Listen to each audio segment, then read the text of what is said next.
नमस्कार सांग मैंने आपण मानु समस्त को मो स्टोरी चैनल स्वागत। चलतु रहस्यपूर्ण कहानी शुणा 20 वर्षर भल पाइबा कहानी को आरंभ शेष जाए शुणु। ट्रिंग ट्रिंग ट्रिंग ट्रिंग ओफ ए घंटा को भी एबे ही बाजिबार थिला। मनीष को शांति टिके शोइबा को भी दबनी। एतिकी कही निद्रा और आलस्यपूर्ण चक्षुरे घंटा आड़ को चाह देखे तो सकाळ 8टा बाजिलानी। से क्षणी विव्रत होई चिंकिना बिछणार उठी पड़े नंदिनी। नंदिनी माँ ए माँ कोठी अछु? मोर सबुतक जिनिस पैकिंग करिचु ना नहीं? माँ मजा करिया भंगी कहले अरे कौन उठी पड़िलु एते जल्दी आउ टिके शोइलुनी? नंदिनी कहला माँ तू भी ना हौ मो जिनिस पैकिंग करिचु ना नहीं आग कह। माँ कहले हाँ कर देछि तू आग जा फ्रेश है रेडी हो। नंदिनी रेडी है माँ को प्रणाम करू करू माँ कही उठिले। माँ कहले तो कष्ट आउ मु देखि पारुनी लो माँ तू मात्र 5 वर्षर होई थाउ तो बापा आमको छाड़ी हठात कुआड़े चलीगले आउ तांको पत्ता पुलिस मध्य आज जाए पाई पारु नाहंती। नंदिनी कहला एक असंभव आशा को साथी नहीं बापा को सबुआड़े खोजुची मु हेले दुख प्रकाश करी एईटा सत कि आज को 20 वर्ष हला मु असफल किंतु तुमे देखिबो दिने ना दिने एमिति समय आसीबो जो दिन मो उद्देश्य निश्चय सफल हबी। माँ कहले हो नंदिनी जा तो बस टाइम हो गलानी आउ हाँ आज जो जगह को तो जाऊछु से जगटा जेतिकी विचित्र सेतिकी रहस्यमय बोली मु लोकन ठारू सुनिछि। तेणु निजर जत्न नेबु सावधान रहबु आउ किछि असुविधा हेले रमा भाई को जणै दबु हेला। नंदिनी कहला हो माँ तुम्हें कहिथिबा सब कथा को मने रखिबी मानिबी आउ सावधान भी रहबी एबे आसी परिबी तो? माँ नंदिनी को हाथ हलाई विदाय देले ओ ईश्वर को डाकी आउ कोहो न संभाली कांदी भी पकेले। बस आसी स्टाण्ड रे लागिला। नंदिनी एक दीर्घ निश्वास मारी एक नुआ आशा नहीं बस रे बसिला। बाहर सौंदर्य और सुकुमारी सबुजिमा जेमिति आकृष्ट करी उठुथाए नंदिनीर मन को सेमिति नंदिनी उपभोग करुथाए बस झरका पटु आउ भाबिबार लागे बापा तुमे कोठी अछ? तुम झील आज ता जीवनर 20 वर्ष अतिक्रम करीगला तुम संधान रे आउ आज एते वर्ष पर पुलिस का खबर आसी जे सेमाने एक विचित्र लोकर संधान पाइछंती राजगढ़ एक गाँव रे। राजगढ़ कथाकथित राजतंत्र समयर गढ़ ये आउ सतरे कौन ए जगह विचित्र और रहस्य भरा केजाणी यह सतना लोकवाणी भगवान को जना। आखि लगी आसी थाए बस गोटे ब्रेक नंदिनी निद को भांगी दिए। नंदिनी आखि खोले देखे तो ता पाख सीट्रे जड़े युवक ताकू निरीक्षण कर चाह रही। नंदिनी भाविला एई लोक एमिति काहींकी देखुची एया भाभी से भी युवकटी को आश्चर्य सहकारे चाहिबारे लागिला। युवक जनक कहले तुमे बोधे काहाकू खोजिया पई आसीच लागुची? नंदिनी टिके आश्चर्य होई कहला मु जाहाकू खोजिली तुमर कौन गला? राग और आश्चर्य भावना रे कहला युवक अरे रागनी हा हा हा मु तो एमिति ही पचार देली। बस रो परवर्ती स्टॉपेज है राजगढ़ आउ तुमे सेठी को ही जाउथो बोली मु अनुमान करुछि सतना? नंदिनी सबु सुनी किछि न कही चुपचाप रही था आउ भाबुथा कि एई अजणा लोकटा टिके नियारा लागुछि मो विषय एते किछि केमिति अनुमान करुछि। एतिकिरे बस भी पहुंची जाए राजगढ़ रे। नंदिनी बस रु बाहरी आसे आउ पछे पछे से युवक भी बाहरी आसे। युवक कहले आज तो एते रागी गल जे मो सह कथा ही हेलनी आउ तुमे केबे ना केबे तो मो साहाଯ୍य दरकार करिवो मु जाने मु आसुची एई पाख एक गाँव रे मु रहे हो एई कागजटी को नियो एथिरे मो ठिकाना अछि किछि दरकार हेले निहाती जोगाजोग करिवो। नंदिनी कहला नो थैंक्स तुम साहाଯ୍य मोर दरकार नहीं तथापि दौच जदि रखिदेवी एमितिरे गोटे कागजटी नहीं गले भी कौन एमिति हो जिवो आटलिस्ट यही लोकठार तो मुक्ति मिल जिवो। कागजटी देदेला परे युवकटी नंदिनी को हास भरा मुहर देखी चली जाउथाए आउ नंदिनी भी से युवक को चाही मुह मोड़ी दे सेठी अपेक्षा करे रमा भाई को। समय दिन 2:30 एते दूर यात्रा करी थकी जाए नंदिनी तेणु बस स्टाण्ड रे मुह धोई अपेक्षा करता रमा भाई को हेले रमा भाईर देखा नहीं। समय आसी 4टा बाजिलानी सेपटे पुलिस बाबू दिन थाउ थाउ आसवाक कही। नंदिनी भाविला एठी तो नेटवर्क भी आसुनी माँ को एबे केमिति फोन करी आज बोधे भाग्य भी चाहूनी कि मोर बापा सह भेट हो बोली आउ मु तो केबे रमा भाई को देखिनी जहाँ माँ पाखु शुणी जे से मोर बहुत दूर संपर्कर भाई बोली हेले मु आज आसुची बोली माँ ठीक से तांको कहिछि कि नहीं केजाणी। नंदिनी बस स्टाण्ड गोटे बेंच उपर बसी घर आनीथिबा केक को खाऊ खाऊ एमिति केते कौन भाभी भाभी चली थाए। ठीक सेतिक बेले हठात कांधरे जणे किए हाथ दिए आउ नंदिनी चमकी पड़े। रमा कहले सॉरी नंदिनी बहुत लेट हो गला आसिया पई। नंदिनी चमकी पड़ी रमा भाई कि तुमे? रमा कहला हाँ रे, मु रमानंद ओरफ तोर रमा भाई। आज प्रकृतरे रास्तार गाड़ीटी खराब हो जाइतिला, तेणु लेट है आसवाकू। आउ एबे तो संध्या होगाकू गलानी, तेणु मु पुलिस बाबू सह कथा हेतिली, आउ आम असुविधा भी जनइथिली। तेणु से कहिले कि काली सकाळू आसिया पई। तेणु एबे मो घर को जिबा, आउ काली सकाळे मौसांकू खोजिबाकू जिबा। ठीक अछि? नंदिनी कहला हौ तेबे चल। दुहे कार रे बसिले आउ गपसप हे चलिले। रमा बहुत ही मजा करी करी जाउथाए रास्तारे, आउ नंदिनी भी हसुथाए। एतिकी बेले नंदिनी मनरे गोटे प्रश्न आसिला। तेणु से भाविला एटा रमा भाई निश्चित कहिपारिबे, कारण से तो राजगढ़ बहु वर्षरू रहिलेनी। नंदिनी कहला गोटे कथा पचारिबार थिला। मु शुणिछि जे राजगढ़ बहुत रहस्यमय बोली, हेले एमिति कौन रहस्य अछि कि एई जगार? रमा विचलित हो गला। से सब जानी कौन हब कहिलु? आमकू आम काम सह मतलब। आउ एई रहस्य विषय केही आज पर्यंत संपूर्ण भावे जानी पारि नाहंती। आमे खाली जहा आम जेजेबापांकठू आउ से तांको जेजेबापांकठू जहा अधा आधी शुणिछंती। ठीक अछि, आग आमे मौसांकू खोजिबारे सफल हो जाऊ, तापरे एई रहस्य विषय जहा जेतिकी शुणिछि कहिबी। आउ नंदिनी कहला हौ ठीक अछि, मोर जानिकी भी की लाभ। तथापि मनरे द्वंद्व थाए नंदिनीर। आउ भाबुथाए आजी नहले नाही, किंतु एई रहस्य पाखरे दिने ना दिने निश्चय पहुँचीबी। परदिन सकाळ ता परदिन सकाळे नंदिनी रमा भाई पहुँचिले थानारे से लोकटी को भेटिया पाई। आउ पुलिस बाबू से विचित्र लोकटी को काढ़ी आनिले। से लोकटी नंदिनी को देखु देखु जोरे पाटी करिबारे लागिला कि सेमाने आसीजिबे।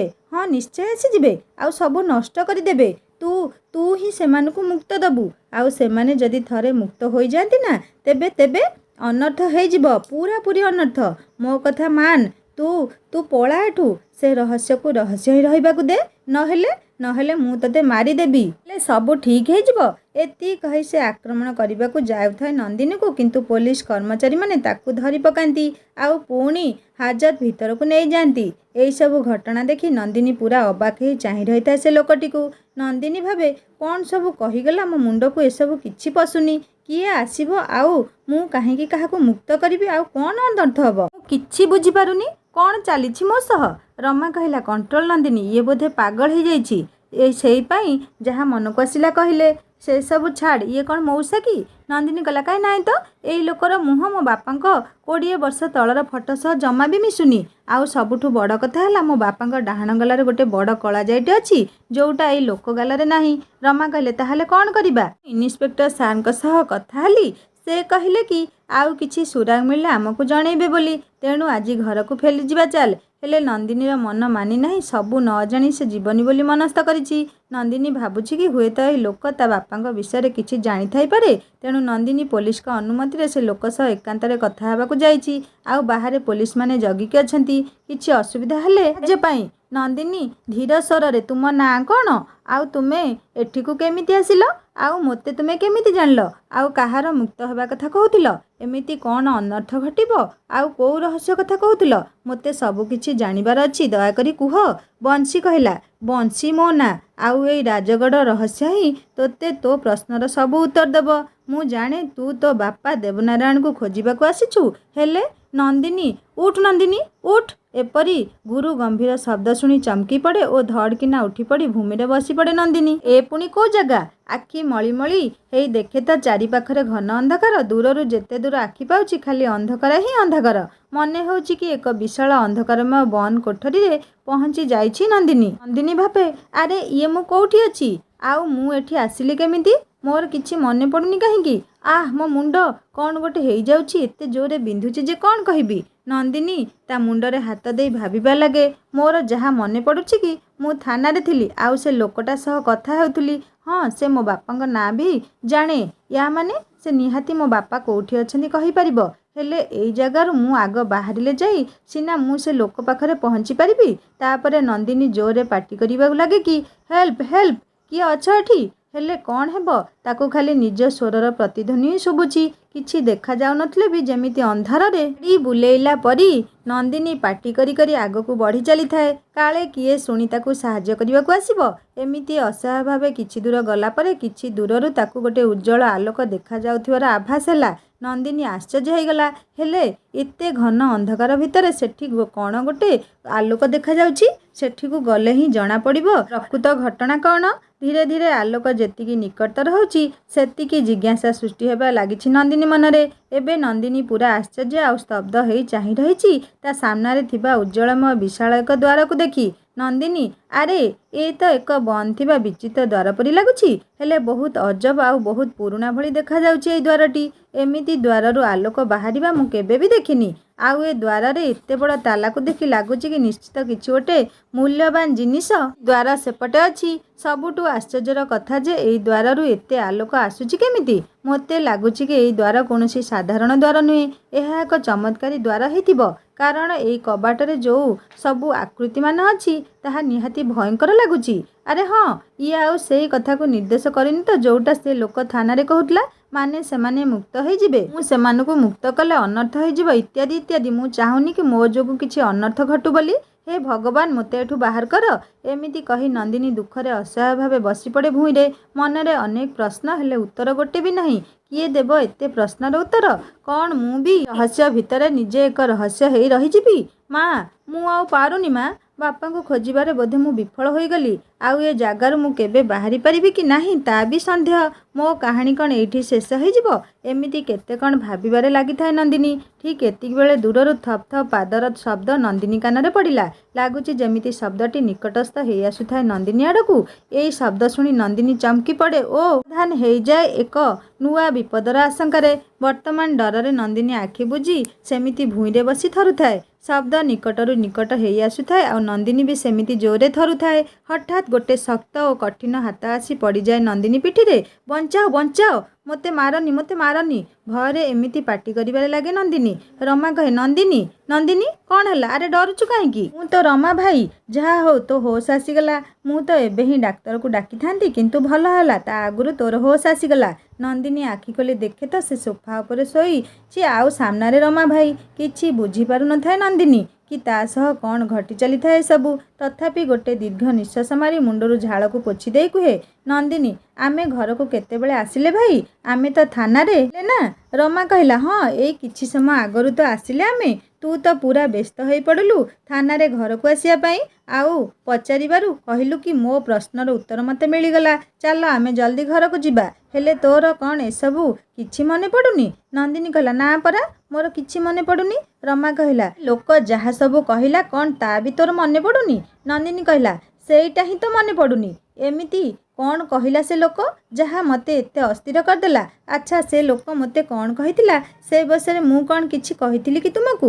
ରମା କହିଲା, ଆଉ କହିବାକୁ ସମୟ କାହିଁ? ତୁ ତ ପୁରା ବ୍ୟସ୍ତ ହୋଇପଡ଼ିଲୁ ଆସିବା ପାଇଁ। ଆଉ ଘରେ ପହଞ୍ଚୁ ପହଞ୍ଚୁ ତୁ ପୁରା ଅଚେତ ହୋଇପଡ଼ିଲୁ। ଆଉ ହୋସ୍ ଆସିବା ପରେ ଏବେ ତ ତୋର କିଛି ବି ମନେ ପଡ଼ୁନି କହୁଛୁ। ନନ୍ଦିନୀ କିଛି ସମୟ ପରେ ଚୁପଚାପ ରହି ଭାବେ, ମୁଁ ଆଜି ଯାହା ସବୁ ଦେଖିଲି ସେସବୁ ସ୍ୱପ୍ନ ମାତ୍ର। ସେ ଅନ୍ଧାର କୋଠରୀ ଆଉ ସେ ବିଚିତ୍ର ଦ୍ୱାର କେବଳ ମୋର ଏକ ଖରାପ ସ୍ୱପ୍ନ ଥିଲା। ଓହୋ, ଯାହା ହଉ, ମୁଁ ତ ପୁରା ଡରି ଯାଇଥିଲି। ନନ୍ଦିନୀ କହିଲା, ହେଲେ ମୋର ସବୁ କଥା ମନେ ପଡ଼ୁଛି, କିନ୍ତୁ ସେ ଲୋକ ମୋତେ କ'ଣ କହିଲା ସେଇଟା ହିଁ କାହିଁକି ମୋର ମନେ ପଡ଼ୁନି? ସମୟ ରାତି 11ଟା। ବାହାରୁ ଧୀର ବେଗରେ ପବନ ବହି ଆସୁଥାଏ ଖୋଲା ଝରକା ପଟୁ। ନନ୍ଦିନୀ ଓ ରମା ଭାଇ ଦୁହେଁ ବସି ଆଲୋଚନା କରୁଥାନ୍ତି ଓ ଚାହା ପିଇ ନନ୍ଦିନୀ ନିଜ ମନକୁ ଟିକେ ଆରାମ ଦେଉଥାଏ। କାରଣ ଦିନସାରା କ'ଣ ସବୁ ଘଟୁଛି ତାହା ନନ୍ଦିନୀର ମସ୍ତିଷ୍କ ବାହାରେ ବୁଲୁଥାଏ। ସତରେ ସକାଳୁ ସକାଳୁ ଥାନାରୁ ଆସିଲା ପରଠୁ ନନ୍ଦିନୀ ସହ ଯାହା ସବୁ ଘଟିଛି ତାହା ଆଶ୍ଚର୍ଯ୍ୟଜନକ ଥିଲା। ପ୍ରଥମେ ସେ ସ୍ୱପ୍ନ, ଦ୍ୱିତୀୟରେ ସେ ଲୋକ କହିଥିବା ସବୁ କଥା ନନ୍ଦିନୀର ଭୁଲିଯିବା, ଆଉ ତାଠୁ ବଡ଼ କଥା ଏକ ଅଘଟଣ ଯାହା ନନ୍ଦିନୀ ସେଠୁ ଆସିଲା ପରେ ଥାନାରେ ଘଟିଲା ନିଶ୍ଚିତ ଭାବେ ନନ୍ଦିନୀକୁ ପୁରା ବିଚଳିତ କରିଦେଇଛି। ଆସନ୍ତୁ ଜାଣିବା ଏମିତି କ'ଣ ଘଟିଲା ଥାନାରେ ନନ୍ଦିନୀ ଆସିବା ପରେ। ସେତେବେଳେ ନନ୍ଦିନୀ ଆଉ ଥରେ ସେ ଲୋକକୁ ଭେଟି ସବୁ କଥା ପଚାରିବ ବୋଲି ଭାବି ଥାନାକୁ ଫୋନ୍ କଲା। ସେତେବେଳେ ପୋଲିସ ବାବୁଙ୍କ ଉତ୍ତର ଯାହା ଥିଲା ତାହା ଆହୁରି ଆଶ୍ଚର୍ଯ୍ୟଚକିତ କରିଦେଲା ନନ୍ଦିନୀକୁ। କାରଣ ସେ ଲୋକ ଆଉ ଏ ଦୁନିଆରେ ହିଁ ନଥିଲା। ହଁ, ନନ୍ଦିନୀ ପ୍ରଶ୍ନର ଜବାବ ଦେବାକୁ ଯାଇ ପୋଲିସ ବାବୁ କହିଲେ, ମ୍ୟାଡ଼ାମ୍, ଗୋଟେ ବହୁତ ବଡ଼ ଦୁର୍ଘଟଣା ଘଟିଯାଇଛି। ଆପଣଙ୍କ ଯିବାର କିଛି ସମୟ ପରେ ହଠାତ୍ ସେ ଲୋକ ଜୋର ଜୋରରେ ଚିତ୍କାର କରିବା ଆରମ୍ଭ କଲା। ଆମେ କିଛି କ୍ଷଣ ଭାବିଲୁ କି ସେ ପାଗଳଟା ସେଇପାଇଁ ଏପରି ହେଇଥାଇପାରେ। ହେଲେ ଚିତ୍କାର ଏତେ ବଢ଼ି ଚାଲିଲା ଯେ ଆମେ ବ୍ୟସ୍ତ ହୋଇ ଭିତରକୁ ଯାଇ ଦେଖିଲୁ ତ ତା ଦେହରୁ ଅନବରତ ରକ୍ତ ବହି ଚାଲିଛି। ଆଉ ଦେହର ଚାରିପଟେ ଅନେକ ବିଚିତ୍ର କଳାଦାଗ ସବୁ ଅଛି, ଯେମିତିକି କିଏ ଜଣେ ତାକୁ ନୃଶଂସ ଭାବେ କୌଣସି ଏକ ଧାରୁଆ ଅସ୍ତ୍ରରେ ଆଘାତ କରିଛି। ନନ୍ଦିନୀ କହିଲା, ହେ ଭଗବାନ, ଆପଣମାନଙ୍କ ଉପସ୍ଥିତିରେ କିପରି ଏମିତି ସବୁ ଘଟିଗଲା? ଆଉ ସେ ଲୋକକୁ କିଛି ହେଇନି ତ?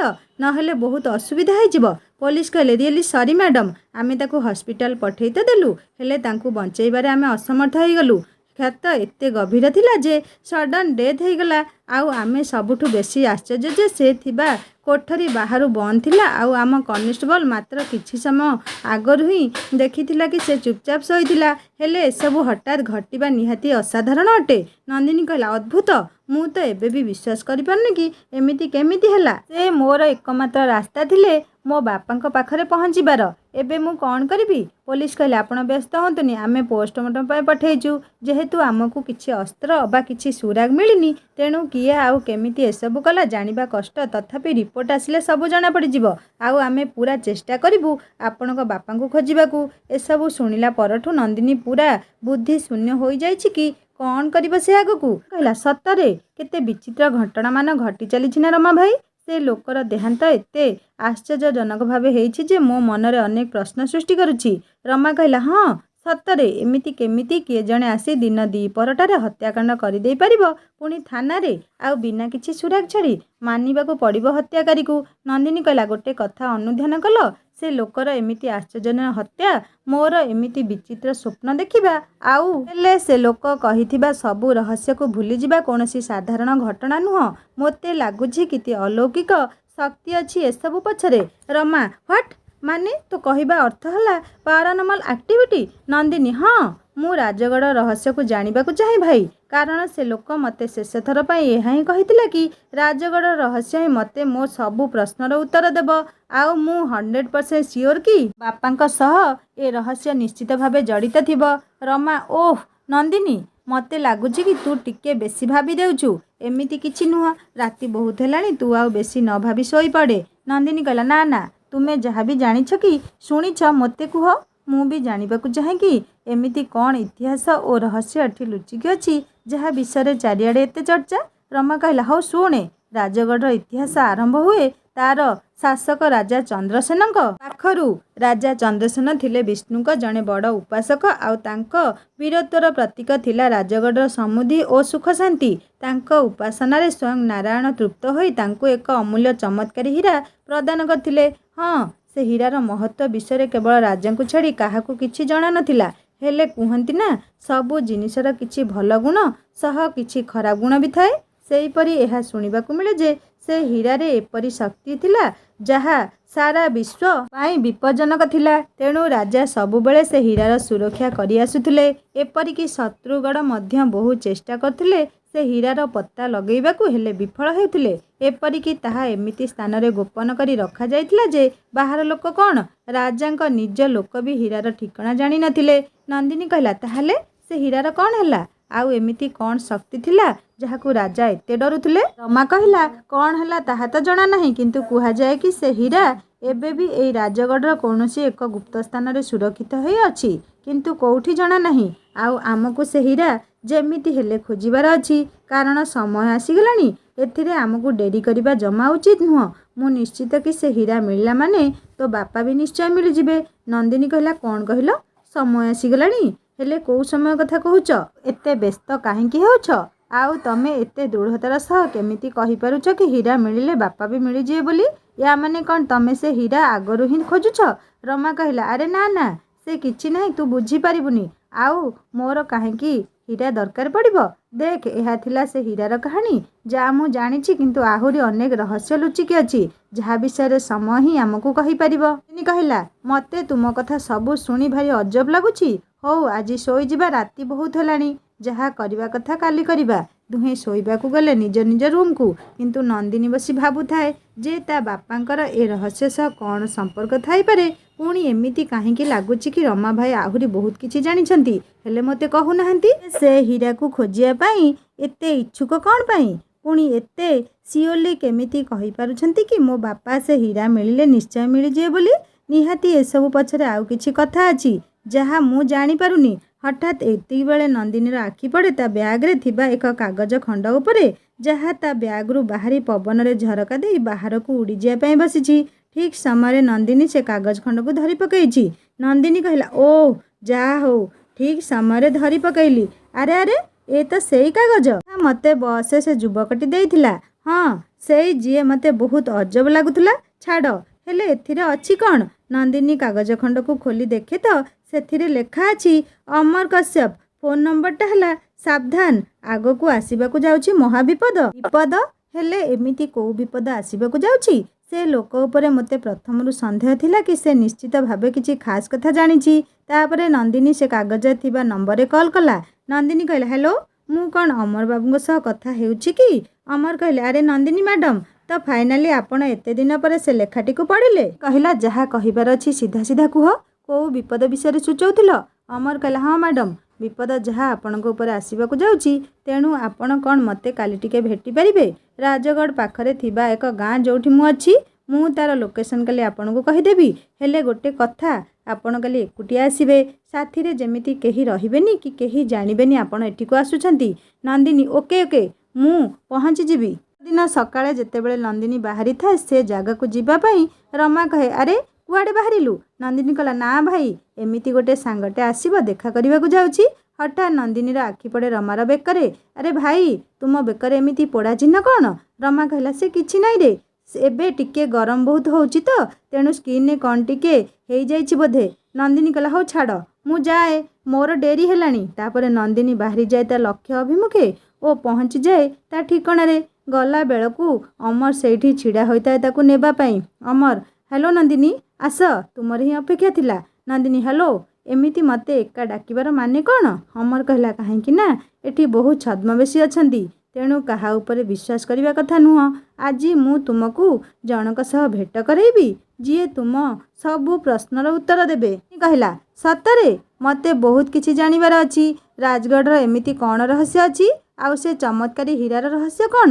ହଠାତ୍ ଏତିକିବେଳେ ଚାରିଆଡ଼ୁ ଶଙ୍ଖଧ୍ୱନି, ଖୋଳତାଡ଼ର ଶବ୍ଦ ଆସିଲା। ପ୍ରକୃତରେ ସେ ଜାଗା ଏକ ଆଶ୍ରମ ଥିଲା, ଆଉ ଏହି ପବିତ୍ର ଧ୍ୱନି ସହ ଏକ ମହାଯୋଗୀଙ୍କ ପ୍ରବେଶ ହୁଏ।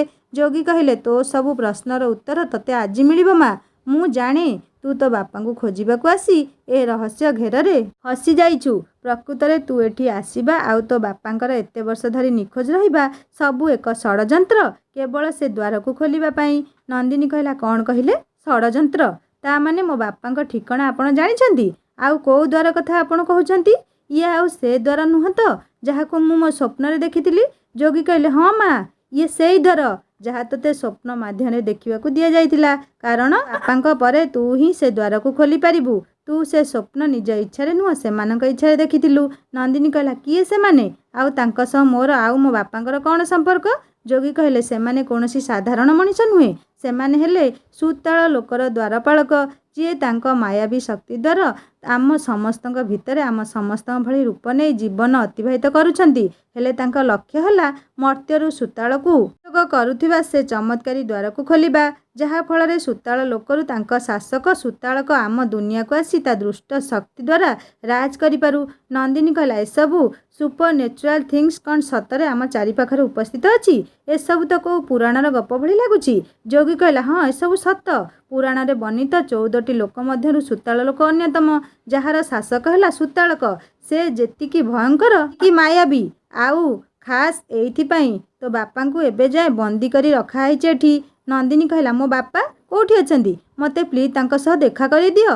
ଅମର କହିଲେ, ଦେଖ ନନ୍ଦିନୀ, ତୁମ ବାପା ଏବେ ସେଇ ସୁତାଳ ଲୋକର ଦ୍ୱାରପାଳକ ପାଖରେ ବନ୍ଦୀ, ଆଉ କାଲି ହିଁ ସେଇଦିନ ଯେଉଁଦିନ ତୁମେ ତୁମ ବାପାଙ୍କୁ ପାଇପାରିବ। ନନ୍ଦିନୀ କହିଲା, ମାନେ କାଲି କାହିଁକି, ଆଜି କାହିଁକି ନୁହଁ? ଯୋଗୀ କହିଲା, କାରଣ କାଲି ହେଲା ରକ୍ତଚନ୍ଦ୍ର ପୂର୍ଣ୍ଣିମା, ଯାହା ପ୍ରତି 20 ବର୍ଷକୁ ଥରେ ଆସେ, ଆଉ କାଲି ହିଁ ସେଇ ଦିନ ଯେଉଁଦିନ ସେ ଦ୍ୱାର ଖୋଲା ଯାଇପାରିବ, ଆଉ ତାକୁ ଖୋଲିବେ ତୋ ବାପା, ନହେଲେ ତୁ। ନନ୍ଦିନୀ କହିଲା, ନା, ମୁଁ କାହିଁକି ସେ ଦ୍ୱାର ଖୋଲିବି? ଆଉ ମୋ ବାପାଙ୍କ ଏସବୁ ସହ କ'ଣ ସମ୍ପର୍କ?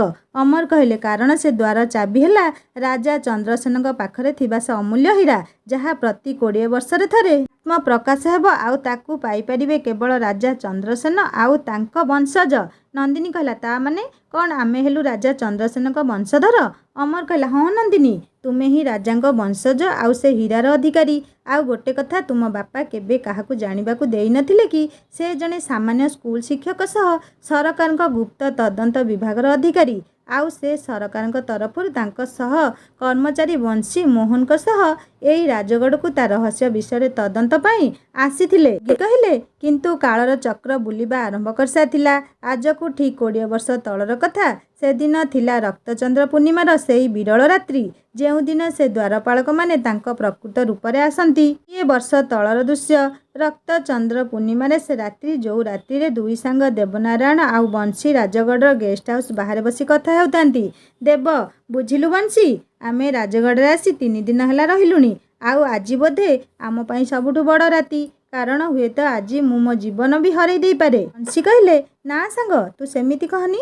ଆଜି ଯାହା ବି ହେବ ଆମେ ମିଶିକି ସାମ୍ନା କରିବା। ଦେବ କହିଲେ, ନା, ତତେ ମୋ ପରିବାର ଉପରେ ନଜର ରଖିବାର ଅଛି। କାରଣ ଆମେ ହେଲେ ରାଜା ଚନ୍ଦ୍ରସେନଙ୍କ ବଂଶ। ସେ ଯେପରି ତାଙ୍କ ଜୀବନ ସେ ଚମତ୍କାରୀ ହୀରାର ସୁରକ୍ଷାରେ ଦେଇଦେଲେ, ମୁଁ ବି ସେମିତି ସେ ହୀରାର ସୁରକ୍ଷା ପାଇଁ ଯଦି ଜୀବନ ଦେବାକୁ ପଡ଼େ ମୁଁ ପଛେଇବିନି। ଆଉ ମୋ ପରେ ମୋ ଝିଅ ହେଉଛି ଏ ହୀରାର ଉତ୍ତରାଧିକାରୀ। ଆଉ ସେ ଯେପରି ଏସବୁରୁ ଆଉ ରାଜଗଡ଼ରୁ ନେଇ ରହୁ, ସେ କାମ ତୋର। ହଠାତ୍ ଆକାଶରେ ଘେରିଗଲା ଘୋର ଅନ୍ଧକାର। ଆଉ ଚାରିଆଡ଼େ ପେଚା ଆଉ ଚିଲମାନେ ରାବିବା ଆରମ୍ଭ କରିଦେଲେ। ଦୁଇ ସାଙ୍ଗ ସତର୍କ ହେଇଗଲେ କି ବିପଦ ଆସିଗଲା। ତାଙ୍କ ସାମ୍ନାରେ ଆବିର୍ଭାବ ହୋଇଗଲେ ସୁତାଳ ଲୋକର ଦ୍ୱାରପାଳକମାନେ। ମୁହଁରେ ଲାଗିଛି ରକ୍ତ ଆଉ ଦେଖିବାକୁ ଭୟଙ୍କର ରାକ୍ଷସ ଭଳି। ହାତରେ ତାଙ୍କ ଲମ୍ବା ଖଣ୍ଡା ଓ ଦେହ ସାରା ପୋଡ଼ା ଦାଗରେ ପରିପୂର୍ଣ୍ଣ। ଏହି କାହାଣୀକୁ ଶୁଣାଉଛନ୍ତି ମହାଯୋଗୀ ଆଉ ନନ୍ଦିନୀ ପୁରା ଚିତ୍ତ ହେଇ ଶୁଣୁଥାଏ। ଯୋଗୀ କହିଲେ, ତୋ ବାପା ଦେବନାରାୟଣଙ୍କୁ ବହୁତ ଆଘାତ କରାହେଲା ଆଉ ବାଧ୍ୟ କରାଗଲା ସେ ଚମତ୍କାରୀ ହୀରାକୁ ଆବାହନ କରିବା ପାଇଁ। କିନ୍ତୁ ତୋ ବାପା ତାଙ୍କ ସାହସିକତା ଏକଜୁଟ କରି ଆବାହନ କରିବାକୁ ସମ୍ପୂର୍ଣ୍ଣ ନାରାଜ ହେଲେ। ବହୁତ ଆଘାତ ଆଉ ଆକ୍ରମଣ ପରେ ସେ ହୀରାକୁ ଆବାହନ କରିଲେ। କିନ୍ତୁ ସେ ହୀରାର ଶକ୍ତି ଏତେ ଥିଲା ଯେ ତାକୁ ଆବାହନ କରିଥିଲା ଲୋକ ସର୍ବଶକ୍ତିମାନ ହେଇଯାଏ, ଯାହା ସେ ଦ୍ୱାରପାଳଙ୍କୁ ହରେଇବା ପାଇଁ ଯଥେଷ୍ଟ ଥିଲା। ତେଣୁ ତୋ ବାପା ସେଇଆ କଲେ। ହେଲେ ସେତେବେଳକୁ ରାତିର ପହର ସରିବା ଉପରେ। ଆଉ ସେ ସବୁ ଦ୍ୱାରପାଳଙ୍କୁ ମାରି ସାରିଥିଲେ କେବଳ ଜଣକୁ ଛାଡ଼ି। ଆଉ ଏତିକିବେଳେ ସେ ରାତିର ପ୍ରହର କଟିଗଲା। ଆଉ ସେ ହୀରା ପୁଣି 20 ବର୍ଷ ପାଇଁ ଅନ୍ତର୍ଦ୍ଧାନ ହୋଇଗଲା। ଆଉ ସେ ଦୈତ୍ୟ ତାଙ୍କୁ ଏବେ ବି ବନ୍ଦୀ କରି ରଖିଛି। ଆଉ କାଲି ସେ ରାତି ପୁଣି ଫେରୁଛି। ମାନେ ତୋ ବାପା ବି ଫେରିବେ ସେ ଦ୍ୱାରକୁ ଖୋଲିବାକୁ। କିନ୍ତୁ ଏଥର ତାଙ୍କ ଦୁର୍ବଳତା ହେବୁ ତୁ ମା। ସେ ଦ୍ୱାରପାଳକ ତତେ ନିଜ ପାଖରେ ରଖି ତୋ ବାପାଙ୍କୁ ବାଧ୍ୟ କରିବ ସେ ଦ୍ୱାର ଖୋଲିବାକୁ। ନନ୍ଦିନୀ କହିଲା, ହେ ଭଗବାନ, ଏତେ କଥା ଥିଲା ଏସବୁ ପଛରେ। କିନ୍ତୁ ମୁଁ ଏଥର ମୋ ବାପାଙ୍କର କିଛି ହେବାକୁ ଦେବିନି। ମୁଁ ଲଢ଼ିବି। ସେ ହୀରାକୁ ଆବାହନ କରି ସେ ରାକ୍ଷସକୁ ମାରିଦେବି। ମୁଁ ଏବେ ଜାଣିପାରୁଛି କି ସେଦିନ ଜେଲରେ ମୋ ବାପାଙ୍କ ସାଙ୍ଗ ମୋତେ ସବୁ କଥା କହିଥିଲେ। ଆଉ ମୁଁ ସବୁ ଭୁଲି ଯାଇଥିଲି। ଏବଂ ମୋର ସେ ସ୍ୱପ୍ନ ଦେଖିବା ଆଉ ତାଙ୍କ ମୃତ୍ୟୁ ଏପରି ଆଶ୍ଚର୍ଯ୍ୟଜନକ ଭାବେ ହେବା, ଏସବୁ ପଛରେ ସେଇ ଦୈତ୍ୟର କାମ। ଅମର କହିଲେ, ଦେଖ ନନ୍ଦିନୀ, କାଲି ହିଁ ତୁମେ ତୁମ ବାପାଙ୍କୁ ପାଇପାରିବ ଆଉ ସବୁ ଶେଷ କରିପାରିବ। ଆଉ ହଁ, ମୁଁ ମୋ ବିଷୟରେ କହିଦେଉଛି କି ମୁଁ ମଧ୍ୟ ହେଲି ଗୁପ୍ତ ତଦନ୍ତ ଅଧିକାରୀ, ଯାହାକୁ ପୁଣି ରାଜଗଡ଼ ରହସ୍ୟ ତଦନ୍ତ ପାଇଁ ଏସ୍ସିଜିନ୍ ହେଇଛି। ଆଉ ତୁମ ବାପାଙ୍କ ନିଖୋଜ କେସ୍କୁ ତଦନ୍ତ କରିବାକୁ ମୁଁ ସବୁବେଳେ ତୁମ ଉପରେ ଆଉ ତୁମ ଫ୍ୟାମିଲି ଉପରେ ନଜର ରଖିଥିଲି। ଆଉ ଏଠି ଆସି ମୁଁ ମହାଯୋଗୀଙ୍କ କଥା ଜାଣିବାକୁ ପାଇଲି, ଯିଏକି ହେଉଛନ୍ତି ଅନ୍ତର୍ଯ୍ୟାମୀ। ଆଉ ୟାଙ୍କ ବୟସ ସହସ୍ର ବର୍ଷ। ସେ କେବଳ ନିଜ ସିଦ୍ଧି ପାଇଁ ତପସ୍ୟା ବଳରେ ଏକ ମହାଯୋଗୀ ହେଇପାରିଛନ୍ତି। ଯୋଗୀ କହିଲେ, ହଉ ମା, ତୁ ଯା। କାଲି ତୋ ଜୀବନର ସବୁଠୁ ଭୟଙ୍କର ଆଉ ବୃହତ ଦିନ। ଆଉ ହଁ, ସେ ହୀରାକୁ ଆବାହନ କରିବା ଉପାୟ ହେଲା ତୁ ନିଜେ। ଯେତେବେଳେ ତୁ ଶୁଦ୍ଧ ମନରେ ସେ ହୀରାକୁ ନିଜ ପାଖକୁ ଡାକିବୁ, ସେ ଆସି ଆବିର୍ଭାବ ହେଇଯିବ। ନନ୍ଦିନୀ କହିଲା, ଆଜ୍ଞା ମହାଶୟ, କାଲି ମୁଁ ନିଶ୍ଚିତ ଜିତିବି। ନନ୍ଦିନୀ ଘରକୁ ଫେରିଲା। ରମା କହିଲା, ଆରେ ତୁ ଏତେ ଡେରି ଯାଏଁ କୋଉ ସାଙ୍ଗକୁ ଭେଟୁଥିଲୁ? ନନ୍ଦିନୀ କହିଲା, ହଁ ଭାଇ, ସାଙ୍ଗଟା ବହୁତ ପୁରୁଣା ତ, ତେଣୁ ଟିକେ ପୁରୁଣା ଅତୀତର ପୃଷ୍ଠା ଖୋଲୁଥିଲୁ ଆଉ ସେଥିରେ ହିଁ ମଗ୍ନ ହେଇଗଲୁ। ରମା କହିଲା, ହଉ, କାଲି ଗୋଟେ ନୂଆ ଜାଗାକୁ ଯିବା ହେଲା। ହୁଏତ ସେଇଠି କିଛି ମଉସାଙ୍କ ଖବର ମିଳିପାରେ। ନନ୍ଦିନୀ କହିଲା, ହଁ ଭାଇ, ନିଶ୍ଚିତ ଯିବା। ହଉ, ଏବେ ମୁଁ ବହୁତ ଥକି ଯାଇଛି, ଯାଉଛି ଟିକେ ଶୋଇଯାଏ। ପରଦିନ ସନ୍ଧ୍ୟାବେଳ କହିଲା, ନନ୍ଦିନୀ, ଚାଲ ଏବେ ଯିବା। ସେଠି ପୋଲିସ ବାବୁ ଅପେକ୍ଷା କରିଥିବେ। କ'ଣ ଗୋଟେ ନୂଆ ସୁରାଗ ପାଇଛନ୍ତି ବୋଲି କହୁଥିଲେ। ନନ୍ଦିନୀ, ସିଓର ଭାଇ, ଚାଲ। ଏମିତି ନ ହଉ କି ବିଳମ୍ବ ହେଇଯାଉ। ଆଉ ମୋ ମନ କହୁଛି ଆଜି ମୁଁ ମୋ ବାପାଙ୍କୁ ନିଶ୍ଚୟ ଭେଟିବି। ଦୁହେଁ ଯାଇ ଏକ ନିଛାଟିଆ ଜାଗାରେ ପହଞ୍ଚିଲେ। ନନ୍ଦିନୀ କହିଲା, ଭାଇ, ଆମେ ଏଇ କୋଉ ଜାଗାକୁ ଆସିଲୁ? ଏଠି ତ କେହି ଦେଖାଯାଉ ନାହାନ୍ତି। ରମା, ହା ହା ହା ହା ହା, ଆରେ ତୁ କ'ଣ ଭାବିଲୁ ଆମେ ଏଠି ତୋ ବାପାଙ୍କୁ ଖୋଜିବାକୁ ଆସିଛୁ? ଆରେ ମୂର୍ଖ, ଆଜିର ଦିନକୁ ତ ମୁଁ କେବେଠୁ ଅପେକ୍ଷା କରିଥିଲି। ଆଜି ସେ ଦ୍ୱାର ଖୋଲିବାର ସମୟ ଆସିଯାଇଛି। ମୁଁ ତୋର ରମା ଭାଇ ନୁହେଁ? ତାକୁ ତ ମୁଁ କେବେରୁ ମାରି ସାରିଛି। ସେଦିନ ଯେତେବେଳେ ସେ ଏତେ ବିଳମ୍ବରେ ଆସିଲା ତତେ ନେବା ପାଇଁ, ତୁ କ'ଣ କିଛି ବୁଝିପାରିଲୁନି? ଆରେ ମୁଁ ତ ତାକୁ ଅଧା ରାସ୍ତାରେ ହିଁ ମାରି ଦେଇଥିଲି। ଆଉ ତୁ ତୋ ବାପାକୁ ଦେଖିବୁ କହୁଥିଲୁ ନା? ତେବେ ଦେଖିନେ ଥର ପାଇଁ। ଏତିକି କହି ସେ ତା ଦାନବ ରୂପରେ ଆସିଗଲା ଆଉ ତା ମନ୍ତ୍ର ମାଧ୍ୟମରେ ନନ୍ଦିନୀକୁ ବାନ୍ଧିଦେଲା। ତାପରେ ଆଉ ଗୋଟେ ମନ୍ତ୍ର ପଢ଼ି ଏକ ଶୁଷ୍କ ଆଉ ଦୁର୍ବଳ ବ୍ୟକ୍ତିକୁ ନନ୍ଦିନୀ ସାମ୍ନାକୁ ଆଣି ଛିଡ଼ା କରେଇଦେଲା। से लोक एते दुर्बल हो जाइथिला जे कथा भी ठीक से कहि पारु नथला। नंदिनी जानी सारिथिला कि से हेउचनी ता बापा, आउ ता बापा भी ता झियो को चिन्हिबारे जमा भी डेरी कलेनी। से दृश्य थिला गोटे बाप आउ झियर निबिड़ संपर्कर उदाहरण, जेउठारे नंदिनीर खुशीर लुह अनवरत बही चली थाए, आउ ता बापांक हसरे सेतिकी माधुर्यता दृश्यमान हेउथाए। हबनी बा काहेकि, कारण दीर्घ 20 वर्षर अपेक्षार अंत आज हेइछि। बापा, अरे माँ तू एठी काहेकि आसिलु? ए दुष्ट आम दुई जन को छाड़बनी। नंदिनी कहला, बापा तुम झियो ता जीवनर 20 वर्ष तुमको खोजिबारे लगेई देछि। केवल एई दिन पाई ही मु अपेक्षा करथिली। ठीक एतिकी बेले से दैत्य हार करे नंदिनी उपरे। आउ नंदिनी जोरे बापा बापा कही पाटी करे। दैत्य, देख तो झियो को जदि बंचेबा को चाहुचु तो जल्दी से हीरा को आवाहन कर। मो पाखरे समय बहुत कम, शीघ्र कर, नहेले तो झियो आज मरिब। तापरे बाध्य होई नंदिनी बापा से हीरा को आवाहन करिबारे लागिले। हेले ये कौन? से हीरा आविर्भाव ही होउनी। दैत्य, ये कौन? से हीरा आविर्भाव काहेकि होउनी? नंदिनी, हा हा हा, काहेकि ना से हीरा एबे मो पाखरे। हटा नंदिनी ता चारि पाखे थिबा मंत्र को नष्ट करिदेई मुक्त हो जाए। तू कौन भाविलु मु तते चिन्हि पारि नथिली? तो बेकरे से पोड़ा दाग देखी मु ठीक जानिथिली कि तू ही से दैत्य जी सब पछरे अछि। एबे देख मो पाखरे सर्वशक्तिमान हीरा अछि। एबे तू किछि करि परिबुनी, तो अंत आज मो हातरे हेबो। एतिकी कही नंदिनी से हीरार शक्ति द्वारा से दैत्य उपरे प्रहार करे। आउ से दैत्य किछि गोटे मंत्रर आवाहन करने को चेष्टा करथाए, किंतु विफल होई बहुत कष्ट पाई मृत्युवरण करे। एबे से द्वार पुणी सुरक्षित हो रही जाए। आउ तापरे से हीरा पुणी 20 वर्ष पाई अंतर्धान हो जाए। तापरे नंदिनी ता बापा को नहीं खुशी खुशी घर को फेरी जाए। जेहेतु नंदिनीर एते साहाय्य अमर करथिले, तेणु नंदिनी बापा अमर सह नंदिनीर बाहाघर करई दियंती। एथिसह जगडर रहस्य और से हीरा पुणी सुरक्षित हो रही जाए। सांग माने कहानी को एठी समाप्त करुछि। कहानी केमिति लागिला मते निश्चय कमेंट करी जणेबे। आ जदि कहानी भल लगी थाए लाइक टे करिवे, सांग मान सहित शेयर करिवे। आ जदि मो चैनल नुआ अछंती ताल सब्सक्राइब करि बेल आइकन दबे देबे। आ गोटे कथा सांग माने, आपण माने कहानी को एते सुंदर भल पाइबा दउछंती, आ एते भल पाइबा कमेंट दउछंती, जहा कि मु पढी कि मते बहुत खुशी लागुछि। आ हां सांग माने बहुत जल्दी आ गोटे सुंदर कहानी आपण मन पाखु आसीबी। रहुछि, नमस्कार, जय जगन्नाथ।